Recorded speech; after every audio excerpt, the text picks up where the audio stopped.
प्यारा प्रसंग प्रारंभ होता है जिसमें भगवान ने भक्त से मांगा। ऐसा प्यारा प्रसंग यहाँ से शुरू हो रहा, जहाँ भगवान मांग रहे। ऐसा लुभावना प्रसंग। कौन ऐसा भक्त है जिसके सामने भगवान मांग रहे थे? कहिए ना, कौन था? केवट। केवट प्रसंग के लिए परसों से ही बोल रहे थे कि महाराज कब सुनाएंगे केवट प्रसंग, कब सुनाएंगे। हमने कहा वही प्रसंग तो आने दो। हमारे सुरेंद्र सिंह जी कहाँ हैं? हाँ बैठे। अरे वाह, बिल्कुल बिल्कुल, हाँ हनुमान जी जैसे बैठे। आप हमको 2 दिन से कह रहे हैं, हमने कहा राम जी का ब्याह तो होने दीजिए, कथा तो आगे बढ़ने दीजिए। बोले नहीं, कब सुनाना केवट प्रसंग। फिर कल भी कहा था कि पक्का सुनाएंगे। हम कहे वहां सुनाएंगे। कल भी आपने कहा फिर आप एक बार कह दो ना कि कल सुनाएंगे। हमने कहा ठीक है, अब सुना देंगे। तो केवट प्रसंग यहाँ से प्रारंभ होता है और भगवान ने इस प्रसंग की शुरुआत मांग शब्द से हुई। राम जी ने मांगा है। गोस्वामी जी कहते हैं, मांगी नावन केवट आना, मांगी नावन केवट आना, कहीं तुम्हार मरम में जाना, कहीं तुम्हार मरम में जाना, मांगी नावन केवट आना, मांगी नावन केवट आना, मांगी नावन केवट आना। मांगी सब गाइए, ताली बजाइए। नावन केवट आना, कहीं तुम्हार मरम में जाना, कहीं तुम्हार मरम में जाना, कहीं तुम्हार मरम में जाना, ओ कहीं तुम्हार मरम में जाना, मरम में जाना। मरम में जाना। इस प्रसंग की शुरुआत हो रही जहाँ भगवान मांग रहे हैं। मांगी नावन, राम जी ने नाव मांगा, मांगी नाव। और उसके आगे न केवट आना, केवट नहीं आया। अब प्रश्न ये है कि राम जी ने मांगा क्यों? राम जी आदेश करते, अरे केवट नैया लेके आ, हमें पार जाना है। तो केवट मना थोड़ी न करता, भगवान थे। लेकिन फिर भी देखिए भगवान ने मांगा तो किसी ने कहा, प्रश्न तो यही उठ रहा कि मांगा क्यों। वैसे केवट प्रसंग पे तो 7 दिन 9 दिन भी चर्चा की जा सकती है महाराज, इतना आनंद है। हाँ, और कर भी चुके हैं। तो केवट ने कह दिया न आना, नहीं लेके आया नैया। तो प्रश्न तो सबसे पहले यही कि राम जी ने मांगा क्यों? जिन राम जी के सामने शंकर जी मांगते हैं, जिन राम जी के सामने ब्रह्मा मांगते हैं, वो राम जी केवट से नैया मांग रहे हैं। दाता एक राम जी, भिखारी सारी दुनिया, देव एक राम जी, पुजारी सारी दुनिया। देने वाले दाता एक राम जी हैं, मांगने वाला सारा संसार। लेकिन फिर भी राम जी ने केवट के सामने मांगा। तो किसी संत ने कहा राम जी नहीं मांगते, अगर यहाँ सरजू का किनारा होता। राम जी नहीं मांगते, अगर यहाँ यमुना का किनारा होता। राम जी नहीं मांगते, अगर यहाँ किसी और नदी का किनारा होता। राम जी ने इसलिए मांगा क्योंकि ये गंगा का किनारा है, गंगा का किनारा। तो किसी ने कहा गंगा का किनारा है तो क्यों मांगा, गंगा में ऐसा क्या है? तो कहा, गोस्वामी जी कहते हैं गंगा कौन है? राम भगति जहाँ सुर सारी धारा, सरसहि ब्रह्म विचार प्रसारा।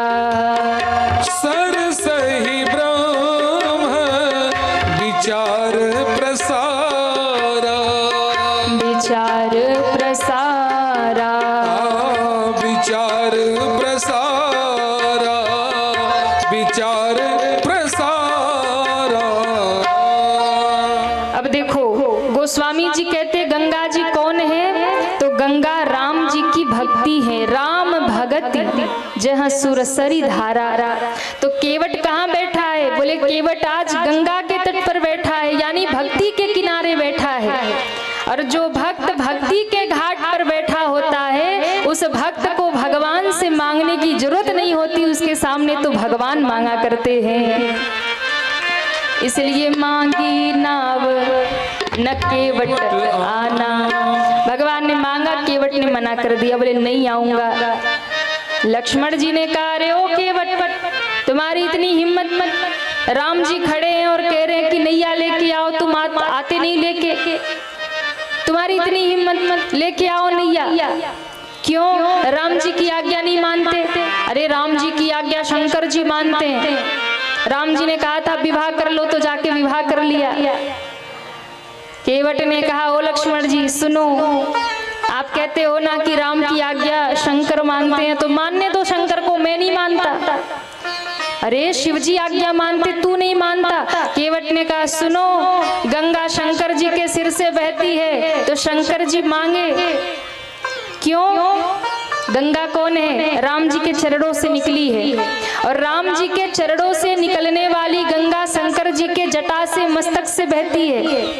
तो कहा कि देखो, निकलने वाली गंगा शंकर जी के मस्तक से बहती है, पर जो गंगा शंकर के जटा से बहती है, वो गंगा जरा देखो मेरे चरणों के नीचे से बह रही है। इसलिए शंकर जी आज्ञा माने, हम क्यों माने? राम जी ने कहा भैया देखो, हमें उस पार जाना है, इसलिए उस पार जाना है तो नैया तो लाना पड़ेगा। केवट ने कहा महाराज सुनो, नैया तो हम लेके आ जाएंगे, पर हम आएंगे नहीं। क्यों? क्योंकि आपका एक मर्म हम जानते हैं, आपका एक राज की बात हम जानते हैं। अब राम जी थोड़े सावधान हो गए। राम जी ने कहा एक बात बताओ केवट, ना हम तुमसे कभी मिले ना जुले, पहली बार हम तुम्हारे घाट में आए और तुम कहते हो कहीं तुम्हारे मर्म में जाना। क्या मर्म जानते हो? कहा सरकार गरीब आदमी है, नैया चलाते हैं, पर कभी कभार न्यूज हम भी देख लेते हैं। हाँ सब उधर देखो, हम भी उधर देख रहे हैं। आप लोग ना सती जी जैसे कथा सुनते हो कि शंकर जी कथा सुनाने लगे तो सती मैया ऊपर देख रही थी, तो वैसे आप लोग करते हो, कोई आके बैठेगा तो आप उसी को देखोगे। आज तो पंडाल फुल हो गया, ताली बजा लो अपने लिए। बोलिए रामचंद्र भगवान की जय हो। कहाँ थे हम लोग? नाव मांग रहे हैं। सब कथा में ध्यान दीजिए, सभी शांति बनाए। बोलिए रामचंद्र भगवान की जय हो। केवट ने कहा सरकार कभी कभार न्यूज हम भी देखते हैं, सोई हमको भी समाचार मालूम है। राम जी ने कहा कैसा समाचार? बोले कभी आप गए थे बाबा विश्वामित्र के साथ अयोध्या से जनकपुर? बोले हाँ गए तो थे। तो सरकार रास्ते में एक पत्थर मिला था? बोले हाँ मिला था। तो सरकार उस पत्थर पे आपने चरण रखा था और वो नारी बन गई थी, क्या ये समाचार सही है? राम जी ने कहा पक्की न्यूज पकड़ के बैठा है। बोले बिल्कुल सही है। तो कहा सरकार बस यही मर्म जानता हूँ, यही मर्म जानता हूँ। क्या? कि आपके चरणों की धूली में, चरणों की रज में कोई ऐसा जादू है कि पत्थर पे लगती है और वो नारी बन जाती है। छुअत शिला भई नारी सुहाई, पाहन तेन काठ कठिनाई। आपके चरणों की रज स्पर्श होते ही, चरण छूते ही वो पत्थर नारी बन गई। और मुझे डर यही लगता है कि कहीं यहाँ भी वही खतरा ना हो जाए। राम जी ने कहा मतलब? बोले जब पत्थर नारी बन जाती है तो पत्थर तो कठोर होता है, उससे नरम लकड़ी होती है, और ये काठ की मेरी नैया है, लकड़ी की नैया है, और कहीं आप इस पे चरण रखो और ये भी नारी बन गई तो हो गया सत्यानाश। हाँ, आप चरण रखो छुअत सिला भई नारी सुहाई, पाहन तेन काठ कठिनाई। चरण रखो और ये नैया नारी बन जाए। महाराज मामला खतरनाक है। राम जी ने कहा क्या खतरनाक है? बोले सरकार देखो, मैं तो केवट ठहरा, कोई और काम धंधा आता नहीं है, एक नैया चलाना ही जानता हूँ, इसी से घर परिवार का पेट चलता है। तो आप चरण रखो और नैया नारी बन गई तो मेरा रोजगार और चला जाएगा, और दूसरा काम धंधा जानता भी नहीं हूँ कि चलो नैया नारी बन गई तो फिर दूसरा कोई रोजगार ढूंढ लूंगा, छत्तीसगढ़ में जाके कोई नौकरी कर लूंगा। हाँ, कुछ और जानता नहीं हूँ। तो राम जी ने कहा फिर? तो हाथ जोड़ के विनती करने लगा, मेरी छोटी सी नाव तेरे जादू भरे पाँव, अरे डर लागे मोहरा, कैसे बिठा लो तो है नाव में राम। मेरी छोटी सी नाव तेरे जादू भरे पाँव, डर लागे मोहे राम, तोहे कैसे बिठा लूं तोहे नाव में। राम मेरी छोटी सी नाव तेरे जादू भरे पाँव, डर लागे मोहे राम, कैसे बिठा लो तो है नाव में राम। मेरी छोटी सी नाव तेरे जादू पाँव, डर लागे मोहे राम, तोहे कैसे बिठा लो तो है। जरा उठाइए दोनों हाथों को और तालियां बजाते हुए जय हो।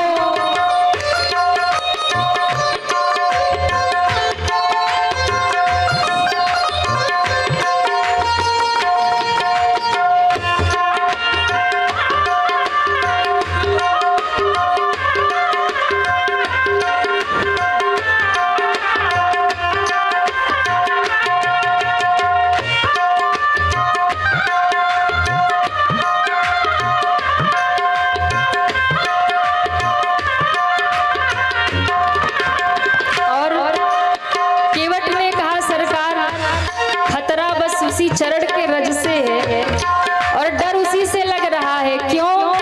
कि जब पत्थर से बन गई नारी, ओ जब पत्थर से बन गई नारी, ओ जब पत्थर से बन गई नारी, ओ जब पत्थर से बन गई नारी, कि ये तो काठे की नौका हमारी, कि ये तो काठे की नौका हमारी, ओ करूं यही रोजगार, पालूं सब परिवार, करूं यही रोजगार पालूं सब परिवार। सुनो सुनो हे दाता, कैसे बिठा लूं तो है नाव में राम। मेरी छोटी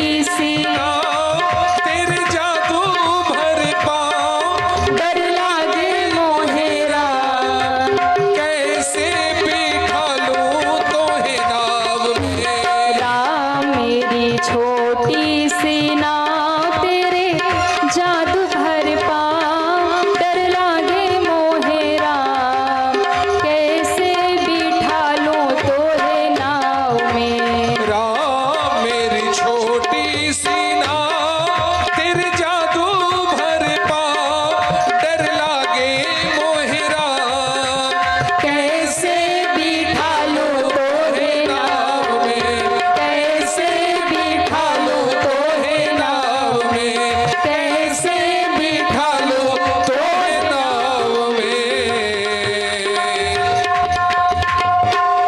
केवट ने कहा सरकार, ओ जब पत्थर से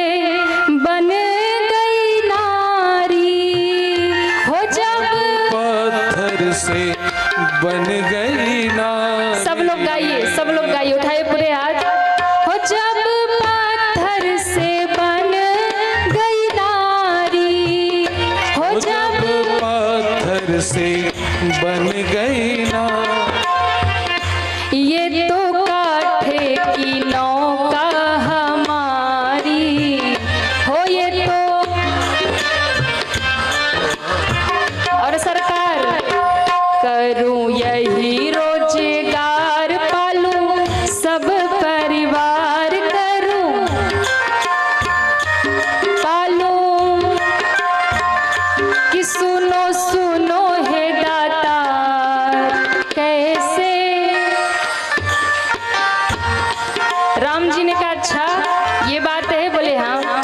सरकार अगर नैया नारी बन गई तो हम तो भूखों मर जाएंगे। राम जी ने कहा कि देखो ये तो श्रापित शिला थी ना वो, इसलिए वो नारी बन गई, और ऐसी कोई बात नहीं है। तो बताओ हम तो रास्ते में चलते कितने सारे पत्थर आते, वो नारी बनती है? तो बोले सरकार कोई भरोसा नहीं, वो सब पत्थर नारी नहीं बनती, पर क्या पता मेरी नैया बन जाए। तो सरकार डर बस एक बात का है। क्या? बोले अगर ये नैया नारी बन गई तो आपका तो कुछ नहीं जाएगा, मेरे सर पे आफत आ जाएगा। चलो ठीक है, परिवार तो किसी प्रकार पाल ही लूंगा, लेकिन दूसरी आफत होगी। राम जी ने कहा क्या आफत होगी? बोले प्रभु अगर बुरा ना मानो तो एक बात कहूँ। राम जी ने कहा ऐसी बात क्यों कहते हो जो बुरा लगे? बोले नहीं नहीं थोड़ा सा बुरा लगेगा, कहो तो कह दो। अच्छा ठीक है कह दे। केवट ने कहा सरकार देखो एक घरवाली पहले से घर में पड़ी है, और आप नैया में चरण रखो, कहीं नैया भी नारी बन गई तो दो दो नारियां घर में हो जाएंगी। एक है सोई जीने नहीं देती, दो हो जाएगी तो क्या हाल होगा। और एक बात कहूँ? बोले कह दे। केवट ने कहा सुनो, घरवाली एक ही अच्छी होती है, आपके पिताजी ने 3-3 कर रखा था, देखो क्या तमाशा छोड़ के आए हो। राम जी एकदम चुप हो गए। केवट की बात सुनकर लक्ष्मण जी ने कहा, रे ओ केवट अपनी हद में रह, तू बहुत ज्यादा बोल रहा। केवट ने कहा आप चुप रहो सरकार, हम दोनों को जरा बातचीत कर लेने दो। राम जी ने कहा भैया पर पार तो हमें उतरना है ना। केवट ने कहा एक उपाय है। क्या उपाय है? तो प्रभु हमें आपसे कोई दिक्कत नहीं है, आपके चरणों से भी हमें कोई प्रॉब्लम नहीं है। फिर बोले प्रॉब्लम है तो आपके चरणों में जो लगी हुई रज है, जो धूल जो मिट्टी लगी है, करामात तो वही करती है। तो सरकार एक उपाय है। क्या? यदि आप अपने चरण धुला लो, पांव धुला लो, और चरण धोने से पांव धोने से मिट्टी निकल जाएगी, रज निकल जाएगी, फिर आप मेरी नैया में बैठ सकते हो। क्योंकि चरणों में जादू नहीं है, चरणों में जो रज लगी है उसमें जादू है, जो धूल लगी उसमें जादू है।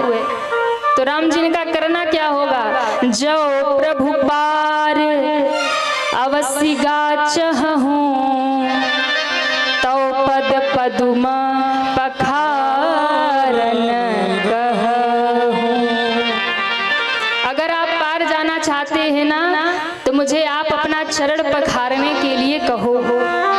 और देखिए इसी एक चौपाई में सब ध्यान दो, सब ध्यान दो, ये बात किसी को पता नहीं होगी, गारंटी से कह रही हूँ। केवट ने मर्म की बात जो भी कह रहा था ना, कहीं तुम्हारे मर्म में जाना, वो मर्म की बात अब यही बता रहा है।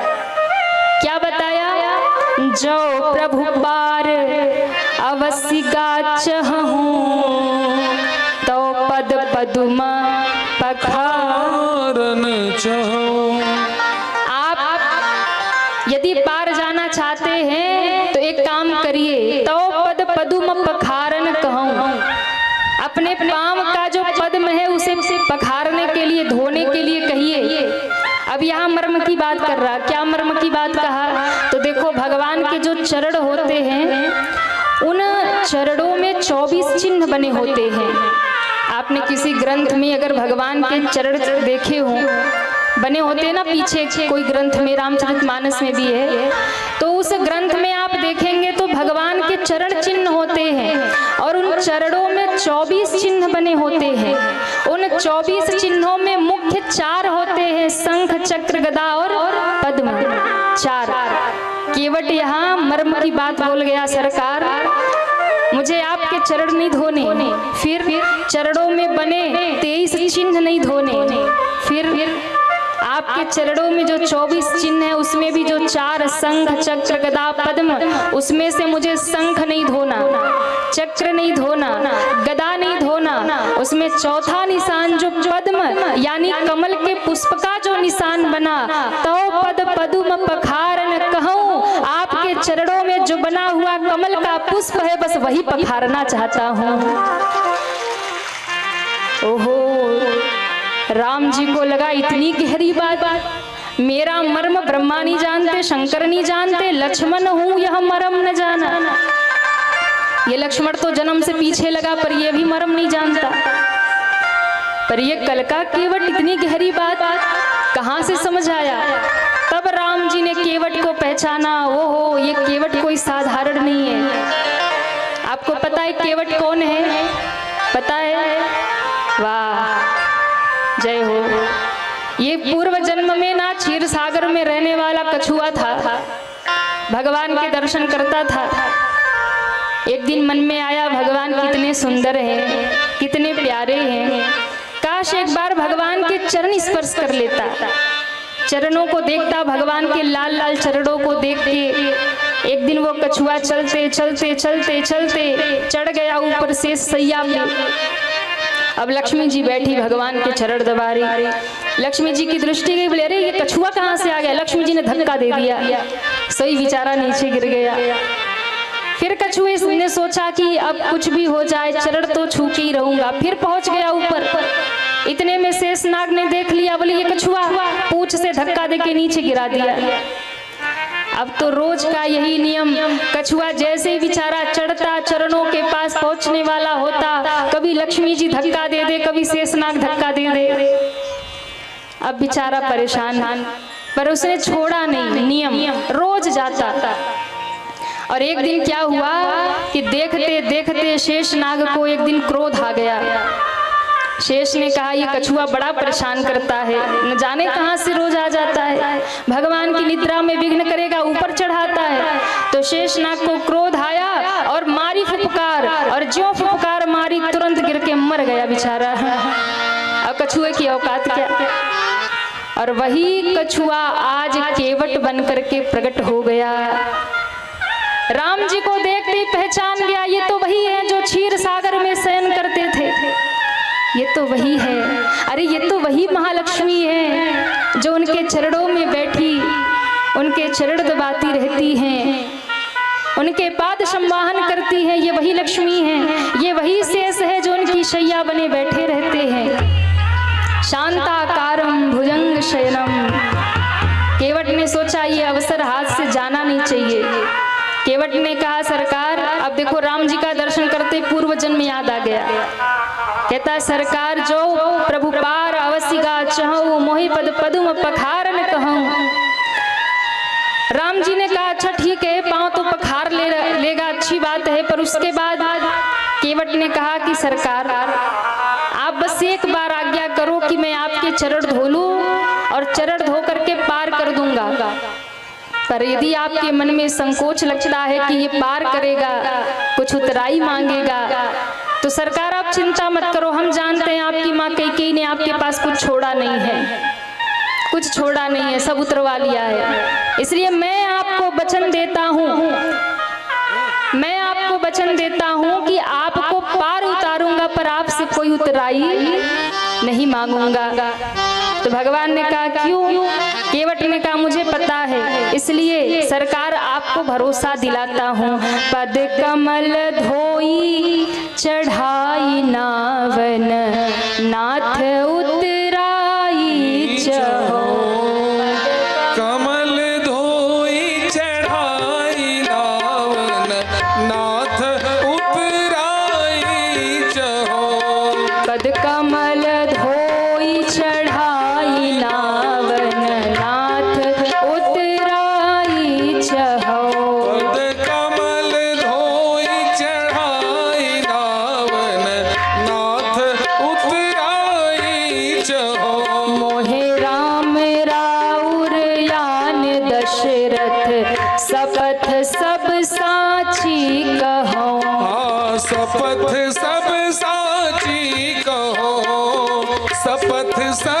साची कहो। राम जी ने कहा क्या करोगे? केवट ने कहा आपके चरण धोऊंगा, पार लगाऊंगा, उतराई नहीं मांगूंगा। पद कमल धोई चढ़ाई नाव, ननाथ उतराई चहो। मैं उतराई नहीं मांगूंगा, और यदि आपको भरोसा नहीं होता तो मोहे राम राउर आन दशरथ शपथ सब साची कहो। मैं सौगंध खा के कहता हूँ, आपकी सौगंध और आपके पिता दशरथ की सौगंध, दोनों की सौगंध खा के कहता हूँ पार कर दूंगा, पर आपसे एक पैसा नहीं मांगूंगा।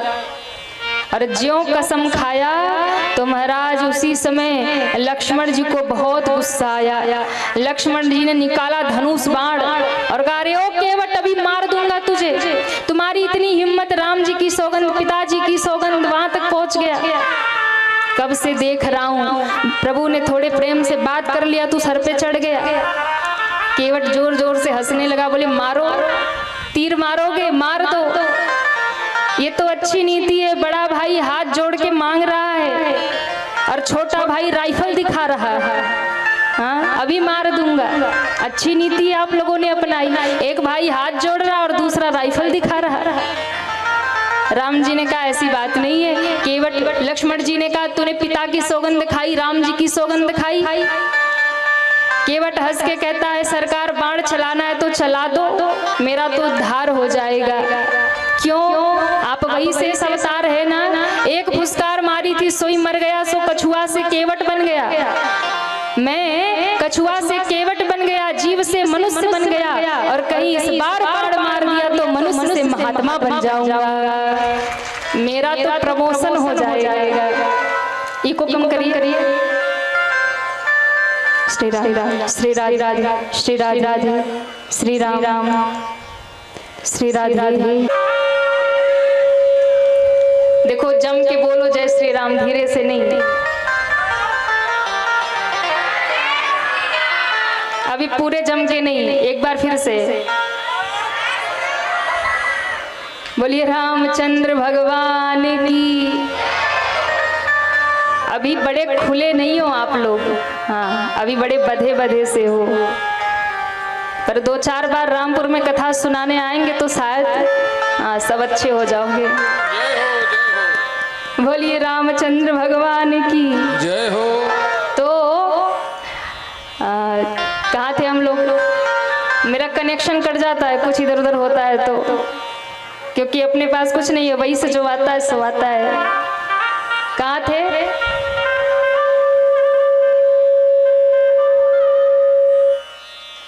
श्री राम श्री राधे राधे। वो लक्ष्मण जी की बात सुनकर केवट भयभीत नहीं हुआ।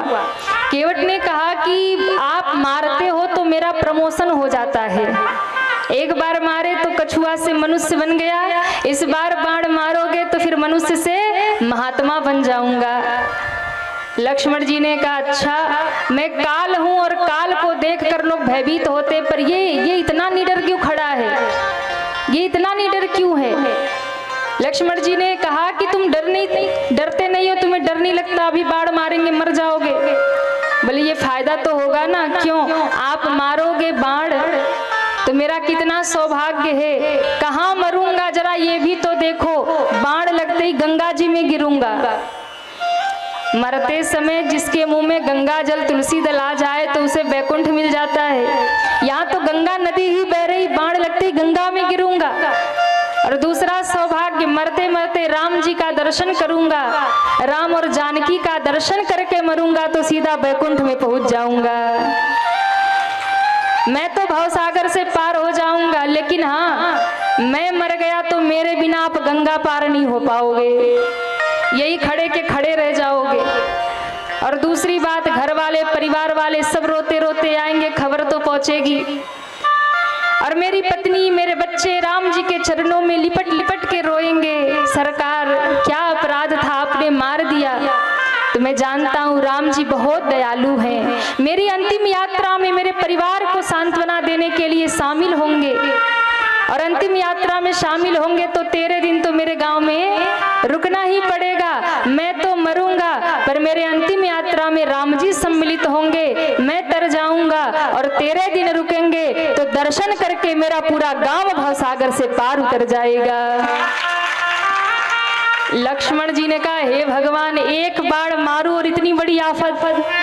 हाँ, जैसे बाण निकाला था ना वैसे धीरे पीछे से रख लिया तरकस में। राम जी ने लक्ष्मण की ओर देखा और केवट की बात सुनकर मेरे राम जी आज हंसे। देखिए, केवट बहुत अटपटा भक्त है। वो ऐसी अटपटी बात इसलिए बोल रहा ना कि राम जी बड़े दुखी होके आए हैं, पिता को, माँ को, सबको छोड़ के, तो राम जी थोड़े भूल जाएं अपने दुख को, इसलिए ऐसी बात करता है। तो गोस्वामी जी ने कहा, सुन केवट के बैन प्रेम लपेटे अटपटे, बिहसे करुणा ऐन चितई जानकी लखन तना। राम जी भी हंसे। एक होता है हंसना, एक होता है बिहसना। हंसना मतलब जो बिल्कुल थोड़ा मुस्कुरा दे व्यक्ति, वो हंसना। और बिहसने का अर्थ क्या है? जब जोर से बिल्कुल बिना बंधन के व्यक्ति हंसता है, वो बिहसना होता है।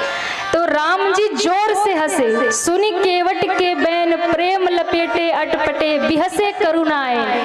राम जी जोर से हंसे और देखे किसकी ओर? बोले लक्ष्मण और जानकी की ओर। लक्ष्मण और जानकी की ओर देखकर क्यों हंसे? इसलिए देखकर हंसे कि लक्ष्मण और जानकी की ओर देख के कहा, देखो पहचाना तुमने इसको? ये वही कछुआ है जो आज केवट बन के खड़ा है। उस समय तो बेचारा पांव छूने आता था। सीता जी की ओर देखा और कहा, कभी आप धक्का देती थी, और लक्ष्मण जी की ओर देखकर कहा, कभी तुम पूंछ से धक्का देते थे। और देखो तुम दोनों के ही सामने आज ये मेरे चरण पखारेगा और तुम दोनों कुछ नहीं कर पाओगे। हरि बोल। इसलिए सीता जी और लक्ष्मण जी की ओर देखकर हंसे। दूसरा भाव क्यों हंसे? बिहसे। भगवान जोर से क्यों हंसे? अच्छा देखो, एक कारण होता तो व्यक्ति हंसता है, लेकिन जब कई कारण होता तो व्यक्ति जोर से हंसता है। तो राम जी को कई कारण याद आए। दूसरा कारण, बोले जब से राम जी विवाह करके अयोध्या में आए थे ना, तो पहले तो लक्ष्मण जी राम जी के साथ रहते, सब सेवा करते, पर जब जानकी जी आ गई तो सब सेवा जानकी जी ने ले लिया। अब लक्ष्मण जी को मौका ही ना मिले। जब भी ये सेवा करने जाए, सीता जी आ जाए तो बेचारे सिर लटका के चले जाए। तो लक्ष्मण जी बड़े उदास रहने लगे, सेवा छिन गई। अब बचपन से राम जी के पीछे पीछे रहने वाले, सीता जी आई तो एक मर्यादा हो गया, तो फिर उदास रहते। धीरे धीरे भोजन भी छूट गया, कम खाने लगे। तो एक दिन माँ कौशल्या ने पूछा कि अरे लखन, मैं कई दिनों से देख रही हूँ तू बड़ा उदास रहता है, और ये भी देख रही हूँ कि तू बड़ा कम खाता है, बेटा क्या बात है? कहा, माँ जब से माँ जानकी आई है मेरी सेवा छिन गई है, और मैं सेवा नहीं कर पाता, इसलिए मुझे कुछ अच्छा नहीं लगता। तो कौशल्या माँ ने कहा, अरे पगले, इतने सोचने की बात क्या है? फिर अब तो 2-4 दिन बाद होली आने वाली है।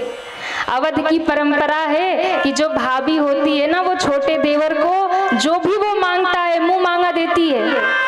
तो तेरे लिए अवसर है, जैसे ही होली का समय आएगा और जानकी सबको देगी, तुमसे भी पूछेगी कि लक्ष्मण तुमको क्या चाहिए, तो तुम जानकी से कह देना कि मुझे राम जी की सेवा चाहिए, बस मिल जाएगा सेवा।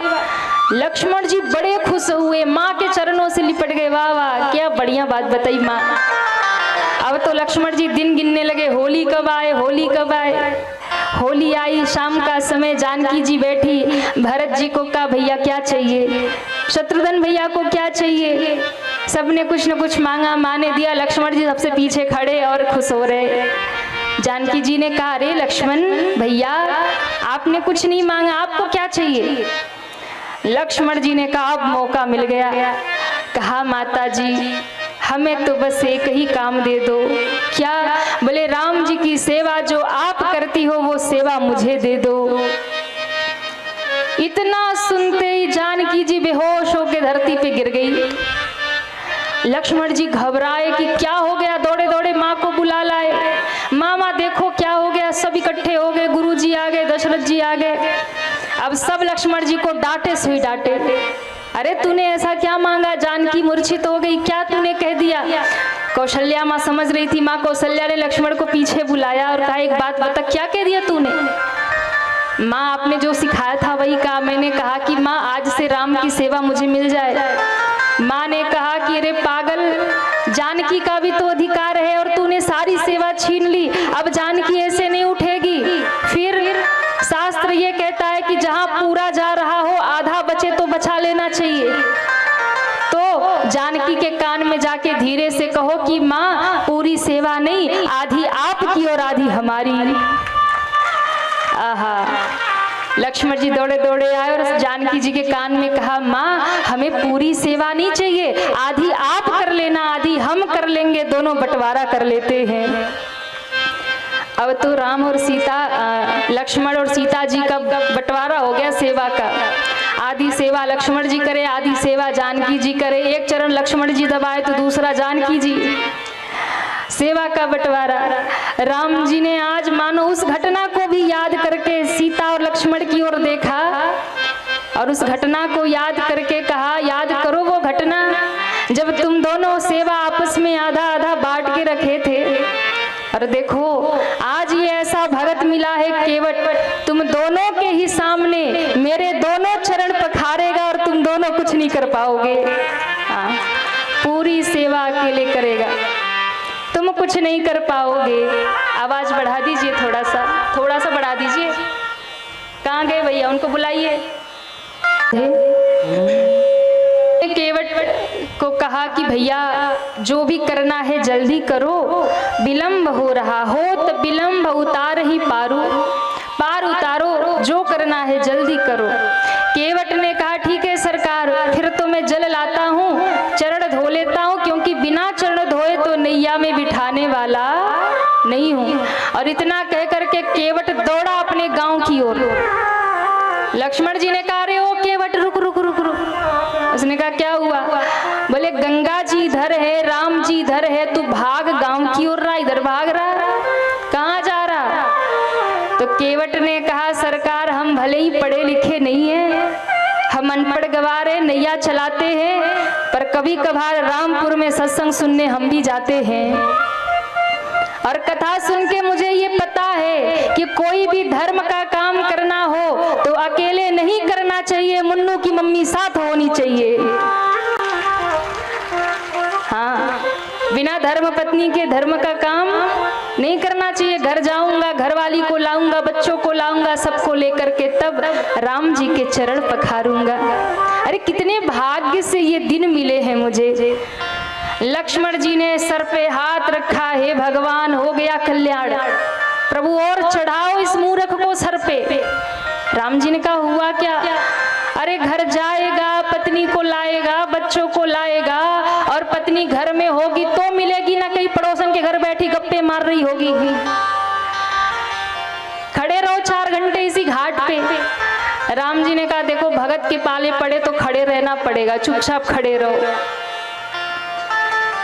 राम जी को देख के लक्ष्मण जी ने कहा कैसा भगत है, आपकी बात नहीं मानता, आप कहते कुछ हो करता कुछ है। राम जी ने कहा कोई बात नहीं, मामला अयोध्या से ही शुरू हुआ है, और कोई दुकानदार जब दुकान खोले और सुबह की बोनी खराब हो जाए तो दिन खराब ही जाता है। जब वनवास के लिए निकला था तो सीता को कहता था तुम घर रह जाओ, वो भी नहीं रुकी, तुमको कहा तुम भी नहीं रुके। जब सीता ने बात नहीं माना, तुमने बात नहीं माना, तो केवट काहे को मानेगा। उसको भी करने दो अपनी मनमानी।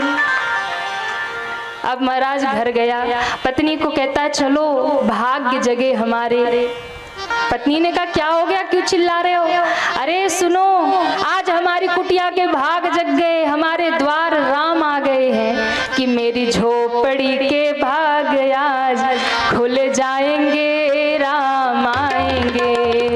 ओ मेरी झोपड़ी के भाग आज खुल जाएंगे, राम आएंगे।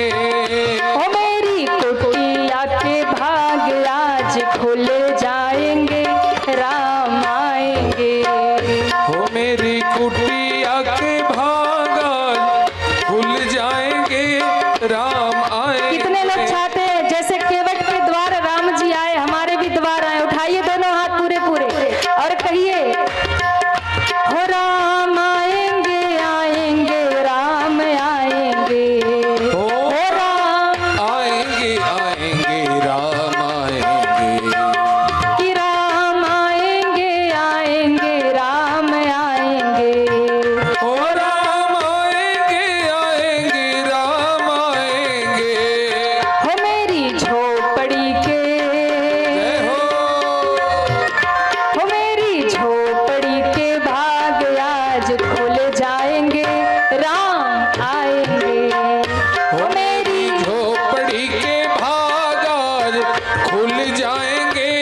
राम सभी दोनों हाथ ऊपर करिए पूरे पूरे और तालियां बजाते हुए जय हो श्री राधे।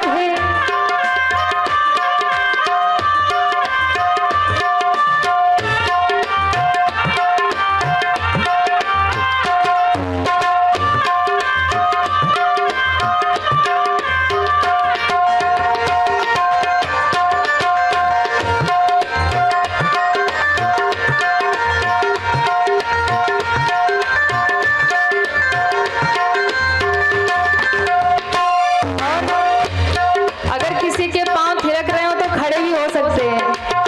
हाँ, उठाइए पूरे पूरे हाथ। हो राम आएंगे तो अंगना सजाऊंगी कि राम आएंगे तो अंगना सजाऊंगी कि दीप जला के दिवाली मैं मनाऊंगी। ओ दीप जला के दिवाली मैं मनाऊंगी हो मेरी जिंदगी के हो मेरी जिंदगी के सारे दुख मिट जाएंगे राम आएंगे। हो मेरी जिंदगी के सारे दुख मिट जाएंगे राम आएंगे कि राम आएंगे आएंगे राम आएंगे। ओ राम आएंगे आएंगे राम आएंगे मेरी कुटिया के भाग आज खुल जाएंगे राम आएंगे।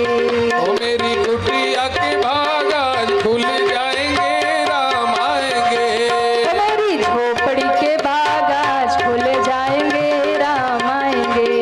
मेरी खोपड़ी के भाग आज खुल जाएंगे राम आएंगे राम आएंगे राम आएंगे ओ राम आएंगे। ओ राम आएंगे राम आएंगे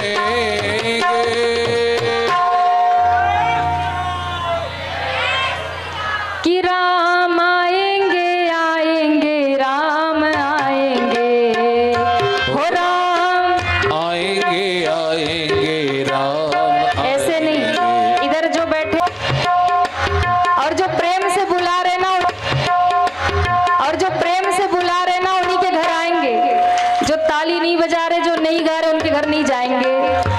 हाँ, इसलिए पूरे पूरे हाथ उठाइए। हो मेरी झोपड़ी के भाग आज खोले जाएंगे राम आएंगे। हो मेरी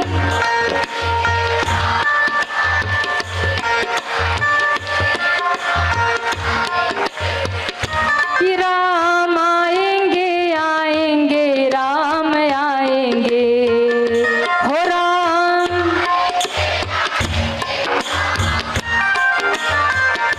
कि राम आएंगे आएंगे राम आएंगे। हो राम जय हो। और पूरे हाथ उठा के मेरी झोपड़ी के भाग आज खुल जाएंगे राम आएंगे। मेरी झोपड़ी के भाग आज खुल जाएंगे राम आएंगे हो राम आएंगे ओ राम आएंगे राम आएंगे। ओ राम आएंगे।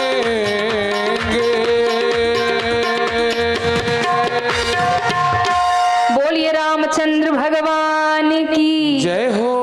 आप लोग बहुत बढ़िया गा रहे हो इसलिए अपने लिए ताली बजा लो। हाँ, अब बढ़िया गा रहे हैं आप लोग, जग गए हैं। तो केवट ने कहा अरे चल भाग्यवान भगवान आए हैं, उनके पांव धोने हैं। पत्नी को लेकर आया, अति आनंद उमगी अनुरागा, चरण सरोज पखारन लागा। अब देखो यहाँ भी प्रमाण मिलता है कि केवट ने चरण नहीं धोया, फिर क्या धोया? चरण सरोज पखारन लागा। कमल को पर्यायवाची में एक शब्द है सरोज। पद्म को भी कमल कहते हैं, सरोज को भी कमल कहते हैं, कमल का एक नाम है। तो क्या धो रहा है? गोस्वामी जी कह रहे चरण नहीं धो रहा, पद पर क्या धो रहा है? तो कहा चरण सरोज पखार, यानी कमल को पखार रहा। अति आनंद उमगी अनुरागा, अति आनंद उमगी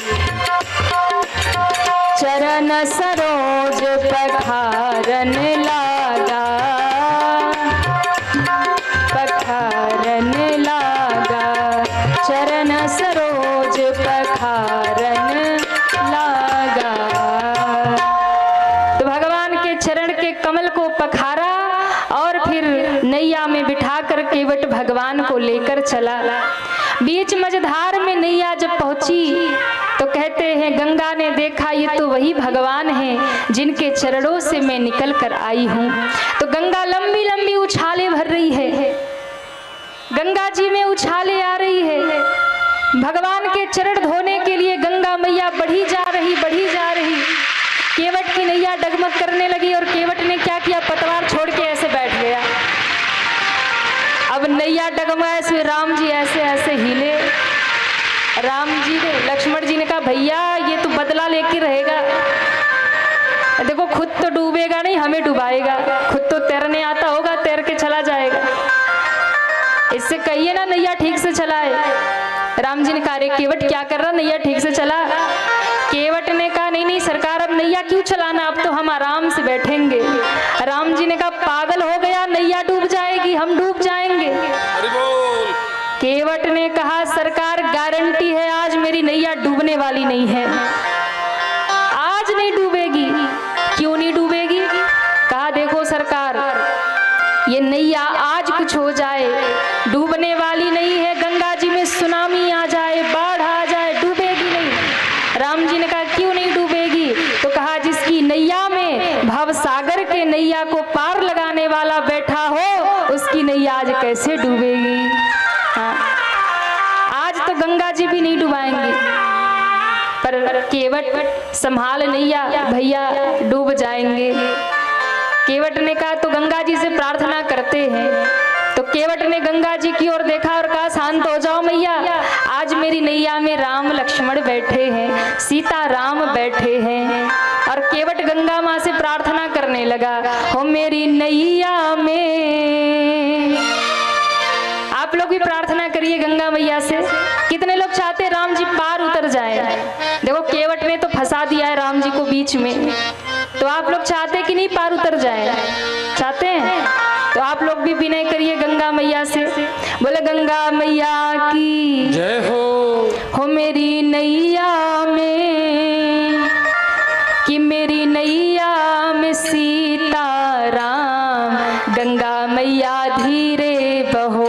हो मेरी नैया में सीता राम, गंगा मैया धीरे बहो, गंगा धीरे बहो, मैया धीरे बहो, गंगा धीरे बहो, मैया धीरे बहो, मेरी नैया में। जय हो। ऐसे नहीं, दोनों हाथ ऊपर करिए सभी, कि मेरी नैया में, हो मेरी नैया में सीता राम, गंगा मैया धीरे बहो। मेरी नैया में सीता राम, गंगा मैया धीरे बहो।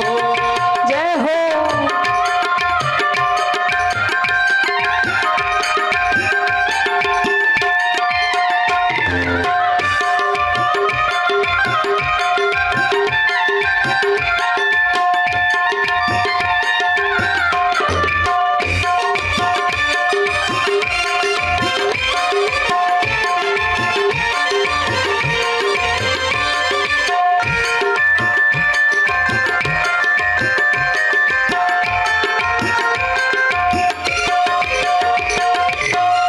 और केवट की नैया भगीरथ की गंगा, केवट की नैया भगीरथ की गंगा, केवट की नैया भगीरथ की गंगा, केवट की नैया भगीरथ की गंगा, प्यारे भक्तों के, जय हो।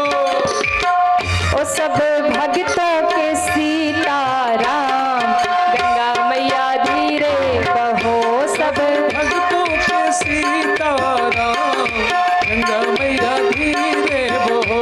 मेरी नैया में सीता राम, गंगा मैया धीरे बहो। मेरी नैया में सीता राम, गंगा मैया धीरे बहो। गंगा मैया धीरे बहो, ओ गंगा मैया धीरे बहो, गंगा मैया धीरे बहो। बोले गंगा मैया की जय हो। नैया किनारे लगी, केवट ने नैया बांध दिया। अब भगवान उतर गए। सीता सीता जी पहले उतरी, फिर राम जी उतरे, फिर निषाद उतरे, केवट उतरे, लक्ष्मण जी सब उतर गए। उतरी थाड़ी भय सुर शरीरेता, सिय राम गुह लखन समेता। अब क्या हुआ, अब अभी तक केवट ने भगवान को प्रणाम नहीं किया था, क्योंकि जानता था कि अगर पहले ही प्रणाम कर लूंगा तो इतना जो तहलका मचा रखा था ना वो नहीं कर पाता, क्योंकि प्रणाम कर लेता तो राम जी की मन की करनी पड़ती, इसलिए प्रणाम नहीं किया, सो अपने मन की किया। तो अब प्रणाम किया, और जो प्रणाम किया तो मेरे राम जी के मन में बड़ा संकोच हुआ। जैसे ही प्रणाम किया, केवट उतरी दंडवत की, प्रभु ही सकुच एही नहीं कछु दीन्हा। जैसे ही प्रणाम किया, देखिए 2 बार ऐसा हुआ कि जब भगवान को किसी ने प्रणाम किया और भगवान ने उसको नहीं उठाया। वैसे तो मेरे भगवान का नियम है कि चरणों में एक बार अगर कोई गिर जाए तो मेरे भगवान तुरंत उठा लेते हैं, देर नहीं करते उठाने में। मेरे प्रभु गिरने वाले को तुरंत उठाते, तुरंत उठाई करुणा पुंजा। मेरे राम जी का स्वभाव है। देखिए हम लोगों में और भगवान में बस यही अंतर है। हम लोग अगर अपने सामने किसी को खड़ा हुआ देखते हैं तो हम अपने सामने किसी को खड़ा देखकर बर्दाश्त नहीं कर पाते, और भगवान राम का स्वभाव है उनके चरणों में कोई गिर जाए तो वो गिरा हुआ देखकर बर्दाश्त नहीं कर पाते, गिरे हुए को तुरंत उठाते हैं। इसलिए मेरे राम जी ने देखा केवट चरणों में गिरा है पर उठा नहीं रहे। क्यों? मेरे राम जी के मन में संकोच हुआ, ये पहले कह चुका है प्रभु उतराई नहीं लूंगा। पर राम जी सोचने लगे, मैंने देखा इसके घर में छोटे छोटे बच्चे हैं, नाव चलाता है, इसके घर में बड़ा अभाव है, बड़ी गरीबी है। मैंने इसके घर के कठौते को देखा, पता चल रहा था कि एक एक दाने की कमी है, और फिर भी ये कहता है कुछ नहीं लूंगा, और इसने मुझे पार लगाया है, मैं क्या दूं इसको। संकोच हो गया। कोई प्रणाम करता था तो मेरे राम जी कंठ का हार उतार कर दे देते, मोतियों की माला दे देते। पर आज पहली बार ऐसा है कि देने का स्वभाव, राम जी ने कंठ पर हाथ रखा, मोतियों की माला नहीं, वहां तो रुद्राक्ष की माला है, तपस्वी वेश है। संकोच हुआ, और कहते हैं इस संकोच को किशोरी मैया जानकी जी ने जान लिया। पियही की सिय जान निहारी, मन मुदरी मन मुदित उतारी। माँ को बड़ा संकोच हुआ। राम जी के संकोच को देखकर माँ ने अपनी स्वर्ण मुद्रिका, सोने की मुद्रिका उतार कर राम जी को दिया और कहा, हे नाथ केवट भैया को उतराई दे दो। भगवान राम ने कहा, अपने हाथ की मुद्रिका उतार दी, आपका हाथ सूना हो गया। जानकी माँ ने कहा, हे नाथ ये हाथ मेरे नहीं है, ये हाथ तो आपके हैं। अरे जब मेरे पिता ने मेरा कन्यादान किया तो मेरा हाथ आपके हाथ में सौंप दिया, और उस दिन से ये हाथ मेरे नहीं रहे, ये हाथ तो आपके ही हो गए। इसलिए ये जो भी है सब आपका ही तो है, और ये भारत की देवी होती है, ये भारत की नारी होती है। पति पर, परिवार पर विपत्ति आए ना तो माँ अपने सुहाग के गहनों को भी निकाल कर दे देती है, महाराज घर में विपत्ति का समय है, इसको ले जाओ, कब काम आएगा। ये भारत की देवियों का आदर्श है। माँ जानकी ने मुद्रिका दिया और भगवान कहते हैं, कहे हूँ कृपाल ले हूँ तराई, कहे हूँ कृपाल ले हूँ तराई, कहे हूँ कृपाल ले हूँ तराई, ओ कहे हूँ कृपाल ले हूँ तराई। केवट चरण गए अकुल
केवट चरण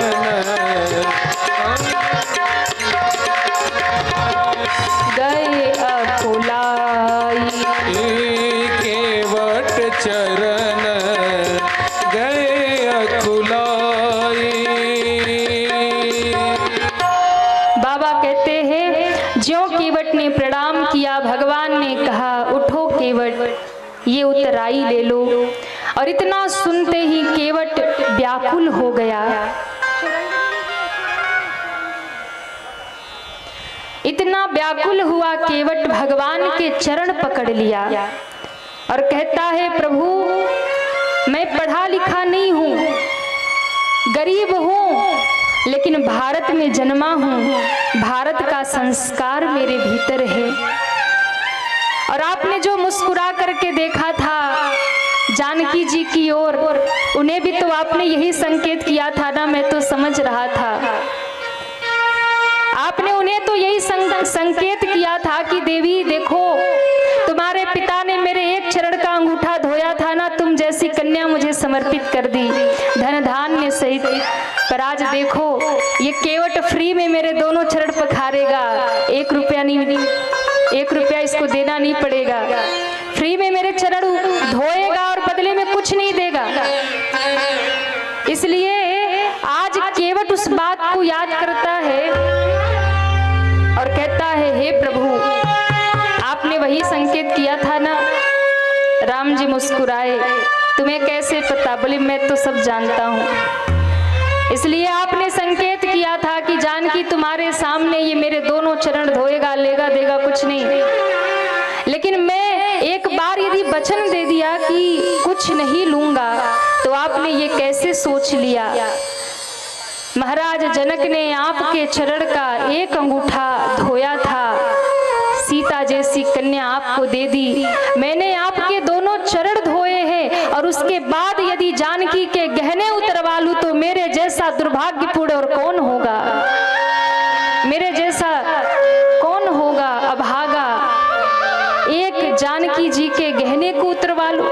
मेरे पिता कहते थे बेटा घर से जब कोई जाए ना तो कभी उसे खाली मत भेजना, कुछ दे करके भेजना। मैं गरीब हूँ, मेरे पास सामर्थ्य नहीं, मैं आपको कुछ देकर भेजूं। और इसका अर्थ ये भी तो नहीं कि एक मुद्रिका जो मेरी माँ के पास है उसको भी उतरवा लूं।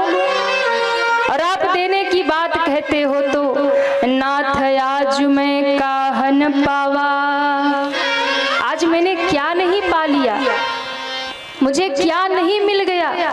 अरे जिन चरणों के लिए ब्रह्मा तरसते हैं, जिन चरणों के लिए महादेव तरसते हैं, बड़े बड़े ऋषि महात्मा तपस्या करते हैं, एक बार आपके चरणों का दर्शन हो जाए। और मैंने आपके दोनों चरण पखार लिए, इससे बड़ा मुझे और क्या चाहिए। इसलिए अब मुझे अब कछु नाथ न चाहिए मोरे, दीन दयाल अनुग्रह तोरे। हे नाथ अब मुझे कुछ नहीं चाहिए, मुझे तो आज सब कुछ मिल गया। क्या नहीं मिला?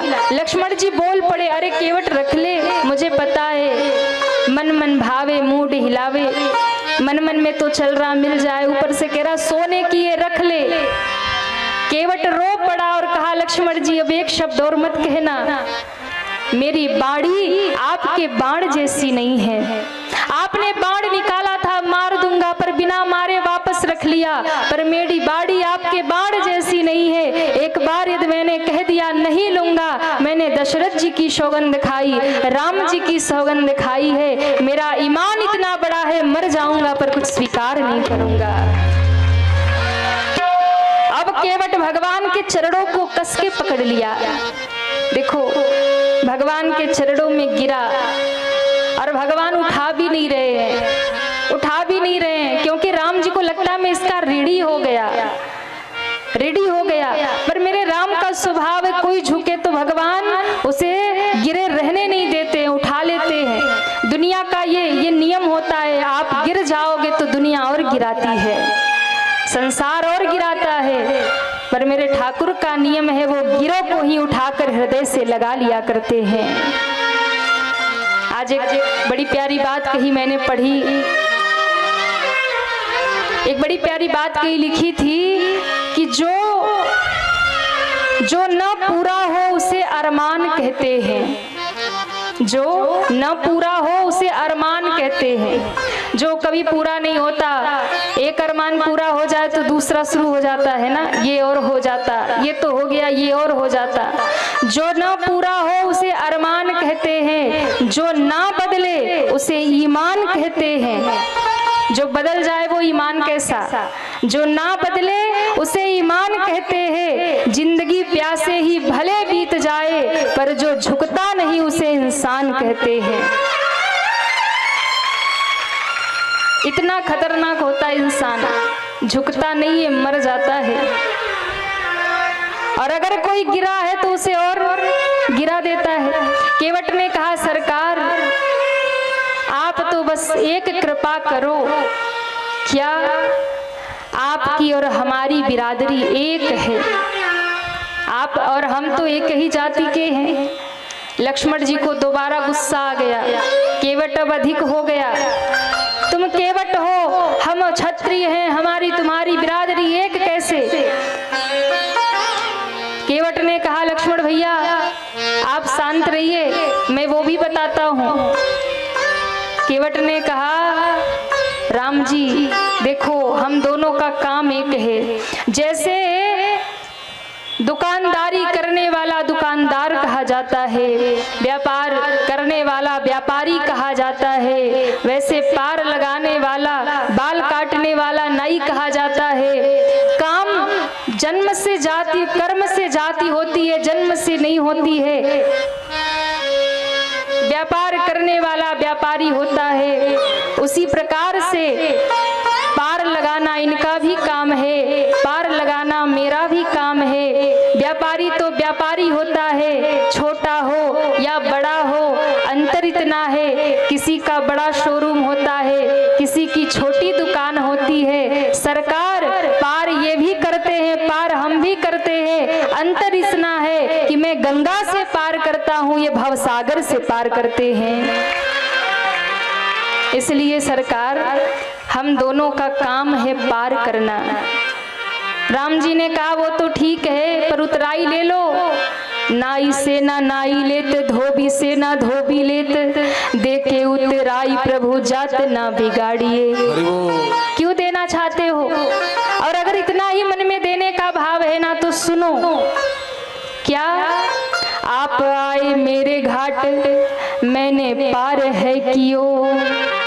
आप मेरे घाट आए थे ना, तो मैंने नहीं पूछा पैसा है कि नहीं, उतराई है कि नहीं, बिन पूछे पार कर दिया।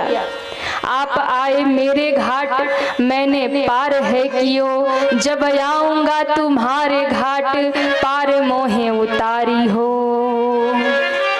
बस इतना, अपने को ऋणी समझते हो तो ऋण भी वही चुका देना, ऋण भी वही चुका देना।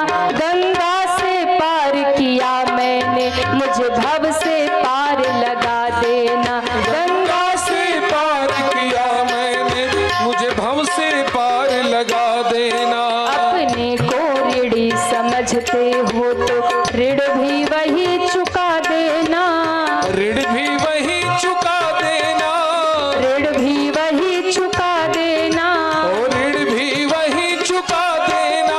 गंगा से पार किया मैंने, मुझे भव से पार लगा देना। गंगा से पार किया मैंने, मुझे भव से पार लगा देना। बोलो राम, बोलो राम, बोलो राम सीताराम। बोलो राम, सरकाइए दोनों हाथ बोलो उठा राम, के। बोलो राम सीताराम।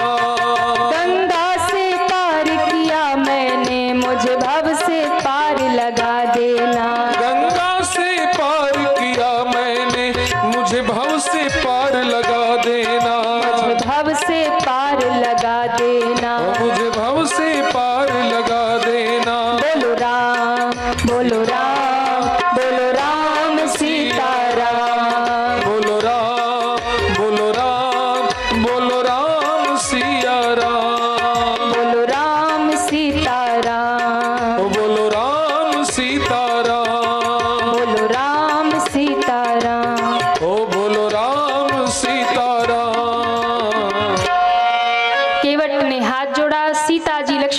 बहुत कहा कुछ नहीं लिया, नहीं कछु केवट लीन्ह। तब भगवान ने कहा सुनो, तुम कुछ नहीं ले रहे हो तो अब मैं अपनी निर्मल भक्ति तुम्हें प्रदान करता हूँ। और राम जी ने अपनी भक्ति का वरदान केवट को प्रदान कर दिया। आप यदि भगवान की सेवा करोगे और कभी कुछ नहीं मांगोगे तो हो सकता है ठाकुर जी कृपा करके कभी अपनी भक्ति हमको और आपको भी प्रदान कर दे। महाराज केवट भगवान को दंडवत करने लगा और कहा फिरती बार नाथ जो देवा, सो प्रसाद में सिर धरी लेवा। किसी ने कहा अरे केवट अभी तो कह रहा था नहीं चाहिए, फिर कहता लौटते समय दे देना। तो कहा बस एक ही बात है, क्या पता लौटते समय राम जी को हमारी याद आ जाए, केवट की उधारी लौटाना है, सोई हमारे घाट फिर आ जाए और हमें फिर से इनके दर्शन का सौभाग्य मिल जाए। उस दिन से केवट ने अपनी नैया में किसी को बिठाया नहीं। अरे जिस नैया में राम बैठे हैं अब उसमें कोई और क्यों बैठेगा। उस केवट ने उस नैया को ही अपना आराध्य मान लिया, उसी को पुष्प चढ़ाता, उसी की पूजा करता। महाराज